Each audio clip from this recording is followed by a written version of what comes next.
Si par ma faiblesse tu peux passer, Seigneur, touche un cœur. Il fallait que Dieu envoie quelqu'un avec la nourriture pour nous apporter à manger. Et là, bien aimé dans le Seigneur, c'est le papa qui envoie son fils. Il lui dit, je t'envoie afin que tu ailles voir tes frères. Je t'envoie pour que tu ailles rencontrer tes frères là-bas. Tes frères sont en danger, ils n'ont pas de nourriture. Amène-leur à manger. Amène-leur. Bien aimé. Et le père envoie David. David a 17 ans en ce moment-là. C'est une estimation d'âge. Bien aimé, à 17 ans, quand David quittait, la Bible dit ceci, qu'il laissa les troupeaux de son père à un gardien. Comment est-ce que son père ne pouvait-il pas envoyer un gardien, un grand monsieur qui pouvait bien combattre, qui pouvait bien se débarrasser? Mais on envoie un petit garçon. Bien aimé, écoute-moi. Lorsque le père t'envoie, le père sait que tu reviendras. Le père sait toujours que tu reviendras. La Bible dit ceci, parlant de Jacob, qui pleurait Joseph son fils. Il savait dans son cœur. Bonjour bien-aimé, Dieu te parle encore ce matin par la voix du prophète et du patient. Comme d'habitude, j'ai pris quand même un petit temps, ne passions plus. Et là nous revenons avec ces messages, dans la même série de messages que nous avons commencé à aborder autrefois. Nous parlions de Joseph, l'obéissance, cas de Joseph. Et ce matin, je voudrais aller autrement, parler de l'obéissance, le cas de David. Et je voudrais aborder aujourd'hui et continuer à la session prochaine, continuer avec l'obéissance. Dans le David, j'ai dit merci beaucoup à l'homme de Dieu, notre bien-aimé Azaria, pour l'opportunité qu'il nous fait de pouvoir passer de temps en temps chez lui, pour pouvoir apporter la parole du Seigneur. Et ce matin, je te parle par la voix du prophète et du patient. Lisons ensemble la parole du Seigneur dans 1 Samuel chapitre 17, les versets 1 dit ceci. Les Philistins réunirent leurs armées pour faire la guerre et ils se rassemblèrent à Soko qui appartient à Juda. Ils campèrent entre Soko et Azeka à Éphèse d'Aminim. Verset 12. Or, David était fils de cet Éphratien de Bethléem de Juda, nommé Isaïe, qui avait 8 fils et qui du temps de Saül était vieux avancé en âge. Et enfin le verset 17, la Bible dit ceci.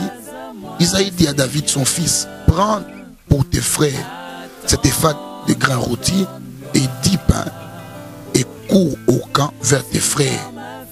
Porte aussi ces 10 fromages au chef de leur milieu. Tu verras si tes frères se portent bien et tu m'en donneras de nouvelles sûres. Une histoire extraordinaire, une histoire merveilleuse. L'histoire commence au chapitre 16. Alors que Dieu vient de rejeter Saül, bien-aimé, Dieu merveilleux. Je voudrais, avant d'aller très loin ce matin, m'adresser au roi du Seigneur. C'est que l'onction de Dieu ne te fait pas Dieu. L'onction ne te tue pas, ne te fait pas Dieu. Tu ne supplantes pas Dieu en devenant roi. Et n'oublie pas, beaucoup de choses que le roi oublie, c'est que le roi peut être rejeté par Dieu. Beaucoup de rois ont été rejetés par Dieu à cause de la désobéissance, à cause du manque de la compréhension de la mission de l'onction du Seigneur. Dans 1 Samuel chapitre 16, la Bible n'a pas eu peur de dire, d'écrire, que Dieu dit à Samuel, j'ai rejeté Saül. Tu peux être roi du Seigneur, tu es roi par Dieu, tu as une mission spéciale, mais si tu ne te comportes pas conséquemment, Dieu peut te rejeter. Je voudrais, avant de pouvoir toucher à l'obéissance, dire au roi, l'onction ne fait pas de toi un petit Dieu, ne fait pas de toi un remplaçant de Dieu. Nous sommes de Dieu parce que nous portons la nature de Dieu, mais cela ne nous empêche pas à être humbles et à marcher conformément à la parole du Seigneur. Et pourquoi Saül est rejeté? Saül est rejeté parce que simplement, il n'a pas obéi à la voix du Seigneur. Saül est rejeté à cause de l'obéissance. Bien aimé, la désobéissance coûte très cher. La désobéissance peut arrêter les cours de ton onction. La désobéissance peut te sortir du fonctionnement de ton onction. Saül était loin pour être roi sur Israël, mais à cause de la désobéissance, Dieu l'a chassé, il l'a exclu du trône. Bien-aimé, fais attention. Tu peux être roi pour les miracles, pour de grandes choses. Dieu peut marcher avec toi en faisant avec toi de grands prodiges, mais le jour où tu te mettras dans la désobéissance, Dieu te jettera. La Bible dit ceci dans 1 Samuel chapitre 15. que l'obéissance vaut mieux que les sacrifices. Et on dit que la désobéissance est pire que la divination. Autre version disent que la désobéissance est pire que la sorcellerie. Un homme qui n'obéit pas à la voix de Dieu est pire qu'un sorcier. Bien-aimé, l'obéissance fera de toi un Dieu et fera de toi un ami à Dieu. Mais la désobéissance t'exclut même de ton onction, interrompt les parcours, les cours effectifs de ton onction. Tu dois obéir. Je n'irai pas très loin, je reviens sur ça, tu dois obéir. Car l'obéissance ouvre les portes spirituelles pour la destinée. Une histoire merveilleuse. Samuel était un grand prophète en Israël avec beaucoup de preuves. Il a oint David, il a oint Saül et il a marché avec Dieu. Et la Bible prend soin de dire ceci, qu'avant sa mort, aucune des paroles de Samuel ne tomba. Mais même ces grands prophètes, Samuel, qu'aucune parole de celui qui parlait quand il parle de la parole du Seigneur, toutes ces paroles qui sont accomplies, mais ces grands Samuel devait obéir un jour à la voix du Seigneur. Ces grands Samuel devait un jour obéir à la voix du Seigneur. Dieu lui dit, lève-toi, va dans la maison d'Isaïe, va oindre un nouveau roi. Il dit à Dieu, Seigneur, mais regarde, j'irai comment? Lorsque le roi apprendra que je viens vers Isaïe pour le oindre son fils, il me tuerait. Mais il a quand même accepté de voir partir. Beaucoup de gens n'arrivent pas à obéir. Pourquoi? Parce qu'ils ont peur du danger. L'obéissance te met un moment en danger, mais ne te tuera jamais. Mais l'histoire commence avec David. Une histoire extraordinaire. Au verset 1, on précise que les Philistins ont réuni les armées. Ce n'était pas dans une condition favorable. Dieu ne commande pas, le père David plutôt, ne commande pas David d'aller à une fête. Des régions de ses frères qui étaient dans une fête pour aller donner la nourriture ou un cadeau, je ne sais pas. Mais le pays était en guerre. Tous les fils d'Isaïe, les grands garçons, étaient à la guerre parce qu'ils étaient tous des soldats. Et c'est dans ces conditions de guerre que le père va envoyer son fils. On dit qu'ils étaient en guerre. Et la guerre s'est passée où? Dans une vallée. On dit qu'ils étaient dans la vallée de Soko. D'un côté les fils d'Israël et de l'autre côté les Philistins. Mais la Bible dit ceci, que dans la vallée de Soko là, il y avait un géant qui s'élevait, qui venait et qui insultait la main de l'Éternel. Il a défié Israël pendant 40 jours. Il insultait chaque jour. Il parlait et personne dans les rangs d'Israël ne pouvait s'élever. Pour deux raisons. La première raison, ma chère, c'est que en Israël, il n'y avait pas d'armée. Il n'y avait pas en fait de soldats. Il y avait personne qui avait entre ses mains des armes et de l'armure. 1 Samuel chapitre 13 dit ceci, qu'à l'époque de Samuel, de Saül plutôt, il n'y avait que lui et son fils Jonathan qui portaient les deux une armure et qui pouvaient avoir des épées. Ils sont allés combattre comme un combat à main nue. Mais de l'autre côté, les Philistins étaient très bien armés et on parle de Goliath. La Bible prend soin de pouvoir relater qui était Goliath. On parle de sa force, de son expertise militaire. On parle de sa technicité. On parle de son armure. On parle de son poids. On parle de son courroux. En fait, on présente sa hauteur et on présente son poids. On relate qu'est-ce qu'il était. Et tout Israël, personne ne pouvait s'élever pour affronter un tel homme. Un homme grand. Lorsque David plutôt va s'élever pour aller combattre Goliath, c'est Saül le roi qui lui dit, non mon fils, n'y va pas comme ça. C'est un guerrier. Ils avaient entre leurs mains les renseignements. Les services de renseignement royal avaient déjà renseigné le roi sur ce que Goliath était capable de faire. Il pouvait tuer, il pouvait déchirer. Mais voilà comment l'histoire se présente. Pendant 40 jours, personne ne s'élève dans les camps d'Israël pour défier ces grands Goliaths. Ni les rois, l'état-major général, le ministère de la défense. Personne ne s'élève pour aller combattre Goliath. Personne ne s'élève. L'armée, la police, les services spéciaux, les services comme aux USA, les FBI, personne ne s'élève pour aller combattre. Tout le monde a peur, tout le monde se rétracte, tout le monde fuit, simplement parce que personne n'arrive à relever les défis. On regarde la grandeur de ces messieurs, on dit c'est impossible de relever les défis.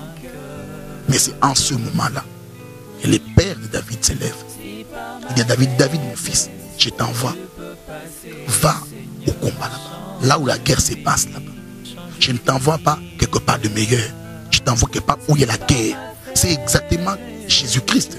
Dans les mêmes conditions, Christ n'est pas venu alors que tout tournait bien. Tout était malade, tout ne marchait pas. C'est en ces moments-là, dans ces moments de grand désarroi, une catastrophe folle, que Dieu envoie Jésus.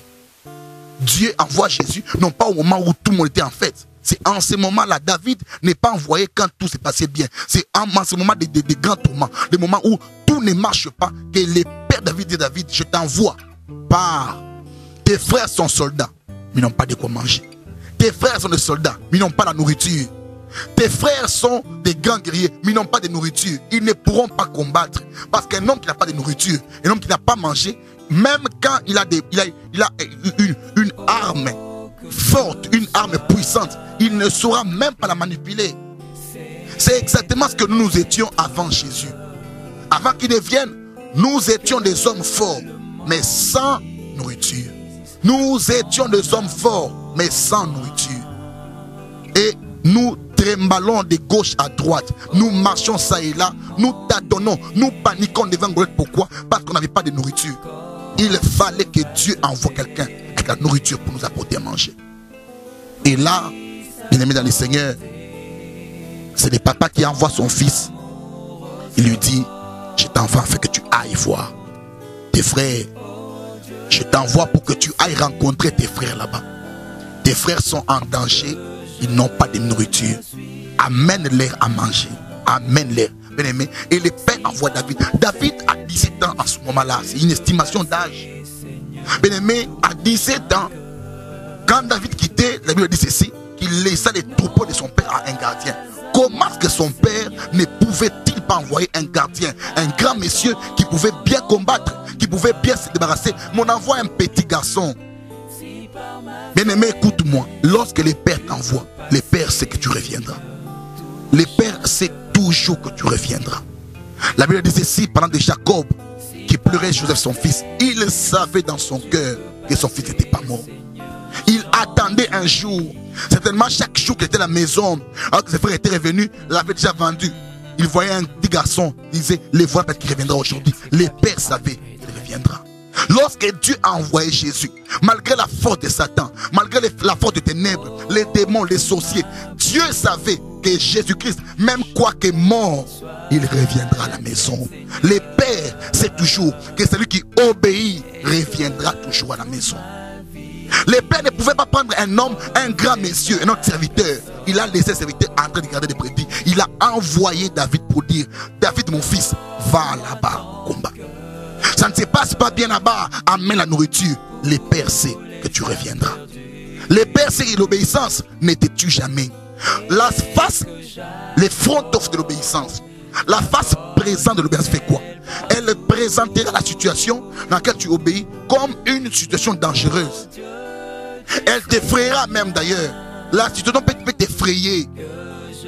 Je me rappelle un jour, j'ai un fils à l'église qui vient me voir, qui depuis 2-3 jours n'arrivait pas à dormir parce que Dieu l'avait commandé de pouvoir porter tous ses frais académiques. Mais les a portés. Bien aimé, les frais académiques, son père avait donné les frais académiques. Les frais académiques. Dans un pays comme le nôtre, la souffrance bat son plein. Il devrait obéir à la voix du Seigneur.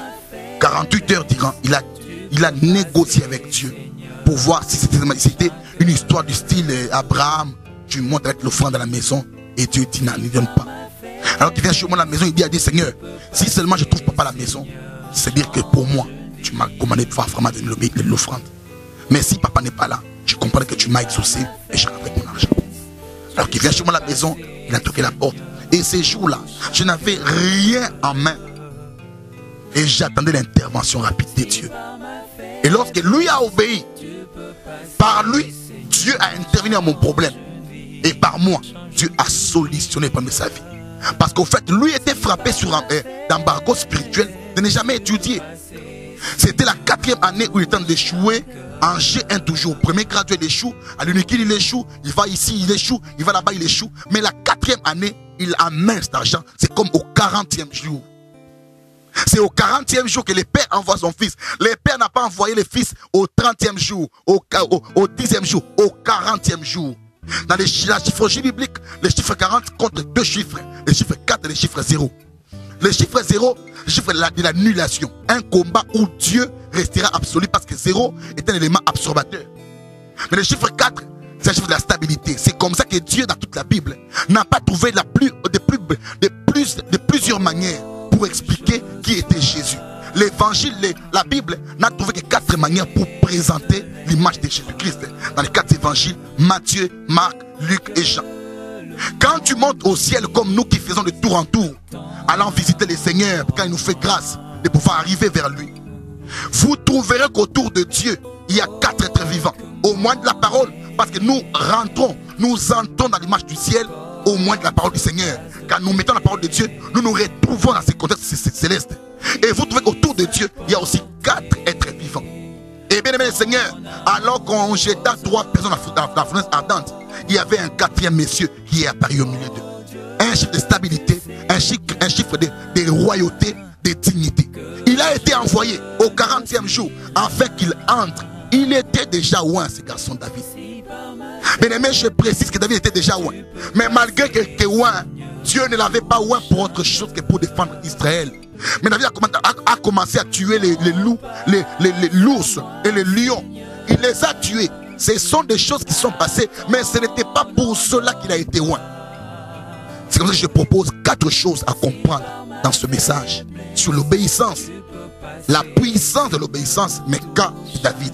4 éléments majeurs.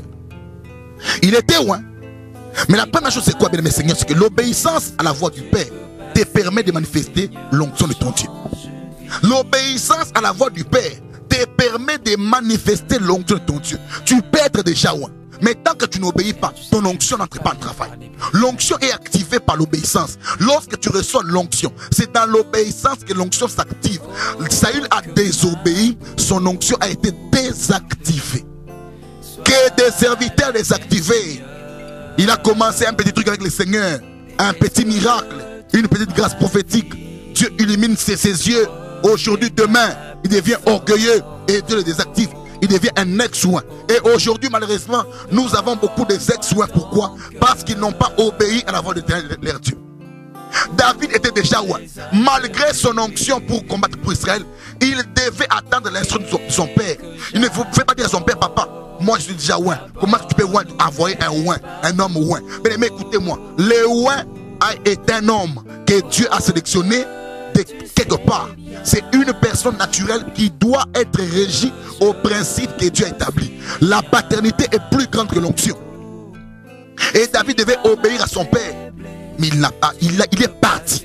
Il n'a pas refusé, il est parti. Aujourd'hui, beaucoup de loin, on ne les envoie plus jamais. Pourquoi? À cause de l'onction, ils sont enflés d'orgueil, ils sont imbus d'eux-mêmes, ils ne veulent jamais obéir. Je te conjure aujourd'hui, bien mes seigneurs, tu sois loin.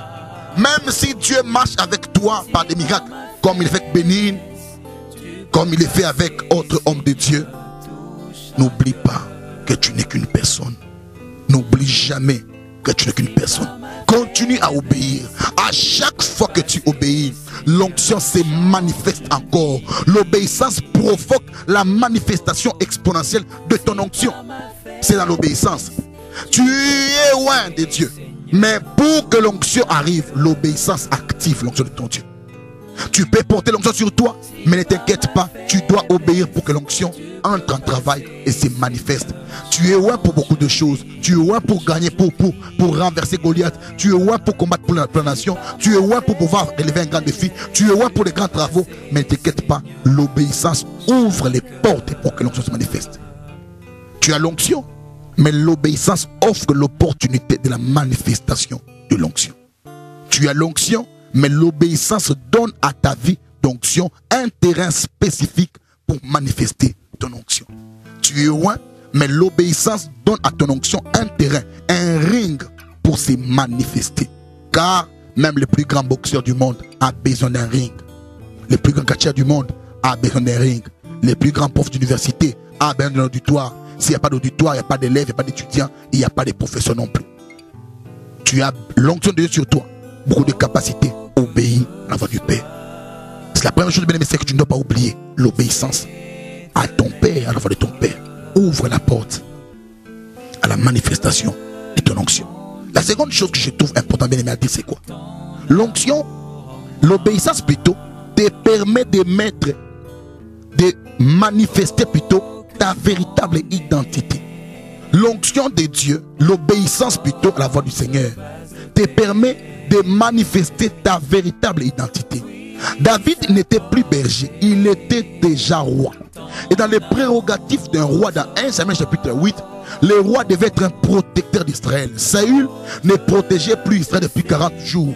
Les combats étaient rudes, il ne protégeait plus le peuple. Alors Dieu devait trouver quelqu'un pour le remplacer. Et Dieu a fait oint David. Mais malgré qu'il est oint, il devait obéir afin de pouvoir manifester son identité. Ce qui se passait quoi? Tous les soldats étaient au combat sauf le roi David. Saül n'était plus le roi, il était un déchu, un ex-oint.